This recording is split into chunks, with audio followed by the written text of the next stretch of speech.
Hi Five. So I thought I would just quickly show you this extension task because I feel like if I just give you the worksheet and don't show you, you won't see how the things develop. So this is called blending marks, moving on from marks in colour.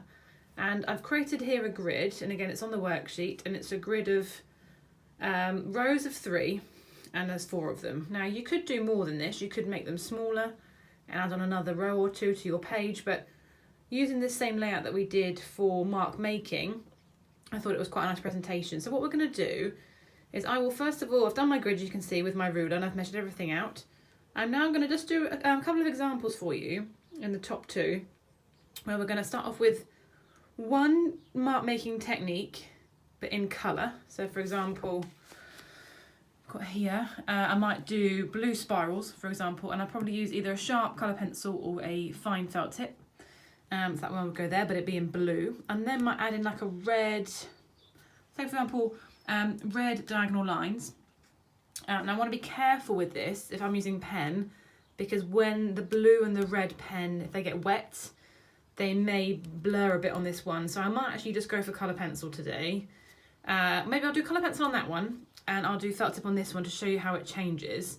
So we're going to start off with blue spirals and red diagonal lines, and then we're going to blend them together. So it's almost like a bit like a maths colour sum.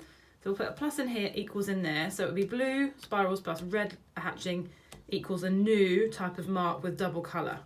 And we're going to repeat this throughout the page.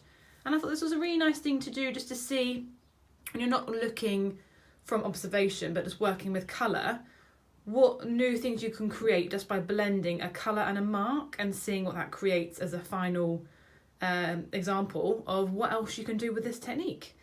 So I will, as I always do in my videos, I will finish my title, I will do an example, one in colour pencil and one in felt tip, and I will show you how this extension technique works. Right, so look, oh look, hands-free.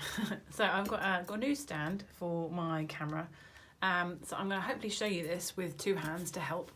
So I'm going to, in this box here, still with the same control, I'm going to add in some overlapping sharp pencil, not blunt, sharp pencil, blue spirals. And I'm going to try my best to change the size of them and go right up to the edges and to fill this box with lots of overlapping marks.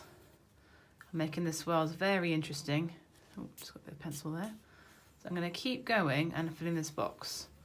So I'll finish that in just a minute. I'm now going to add in, on the other side, some diagonal lines. So I'm going to show you that as well. So I'm going to use, oh no, look, broken pencil. Hang on, I will show you. Always the way. So pencils break, but we can fix them luckily. So just going back to this one, I'm going to do diagonal lines now that go across. Try not to go outside the box, but trying to make sure that they go up and across. And I'm going to finish this off in just a moment. I'm going to do it on a time lapse so you can see. And then when I'm happy that I've done all the boxes of the 2 originals, and in fact what I will do just to remind myself, I've got my pen pencil here. It's full of lead, but it's more like a pen. I quite like using. Plus and equals here. And I will time lapse this, and I will complete these 2 boxes here, and I'll show you how that last one turns out.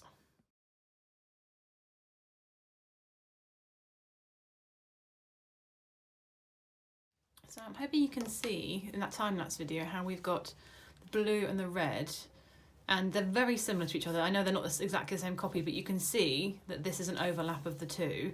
And I can almost see, I don't know if you can, but how the colours change. So it looks almost like it's trying to be purple, because as we know, that's what blue and red make. And I think it's just a nice way to see the more layers that you build in, especially when it's colour, because you can see the difference, the more effective and the more interesting it looks.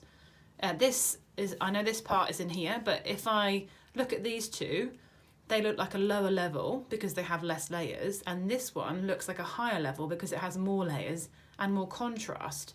So I thought this was a nice way just to extend your knowledge on how layers of mark making look really effective. I'm now going to go on to these ones. I'm going to use a felt tip pen this time. I've got a green and orange. And looking at my mark making sheet, I think I'll go for, I might try some contour lines like you get on a map. Quite like those. And we'll go well with those. Maybe some loose lines. Yeah, let's try it.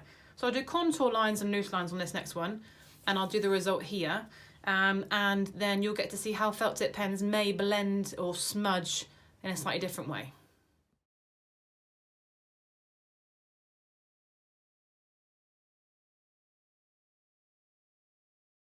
So you can see from the time lapse here, I've just done the green and the orange. What I did with the green is I did the first box, and then I did try to do a very similar pattern in this box. I know they weren't the same, but they were similar.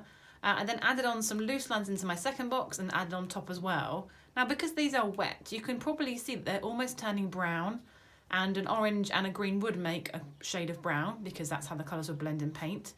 So if you like this effect where the felt tips basically create a new colour with the marks, please use it. But again, maybe you can see, because there's layers here and the colours show the layers, that this and this, the green and the orange look quite simple again. It's effective but simple.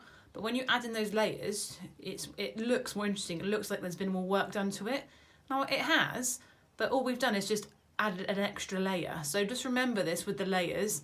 I'm going to leave these boxes here empty, and I'd love to see what you guys are going to do. I'm just going to put the plus and equals in because it is a bit of like a colour maths kind of colour theory where you're adding two technique in two different colours and creating the final example. So we've got spirals and spirals and diagonal lines, contours and loose lines. We've then got those dots and dashes, scribbling, vertical, zigzag, cross hatching, wavy, and stippling, which is those dots. So experiment with those marks from week 1 in colour, and I'd love to see what you've created. And just remember to upload your work to assignments. Thank you very much.